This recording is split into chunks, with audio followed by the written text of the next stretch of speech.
Bolalarimizga nimani qoldirasizlar ukonlarda? Ertaga bolalarimiz yashamaydimi bu tuproqlarda? Bu nima degani? Bu xoinlik deganimi? Bugun yashab olaylik, ertaga nima bo'lsa bo'ldi.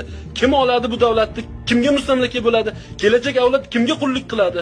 Xitoyga qullik qilib, Uyg'urlarning holi boshimizga tushsinmi? Davlatni qanaqa xalq ustida haqqi bo'lsa, xalqda ham o'z o'rnida xuddi shunaqa haqqi bor.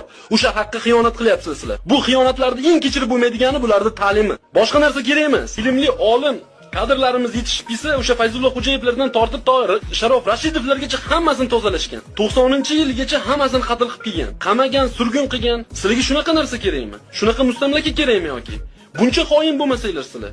Millatni maktabini qaranglar, bolalarimizni qaranglar, Qarshini qaranglar, Qamashini qaranglar, boshqa bir Surxondaryoni qaranglar, Samarqandni qaranglar. Men o'zim ham o'qiganman shunaqa maktablar bittasida. Vatanni yomonlatganimiz yo'q, yurtni yomonlatganimiz yo'q. Uni bitta qaysidir mas'uliyatini bittasi zimmasiga olib bajarmaganini tanqid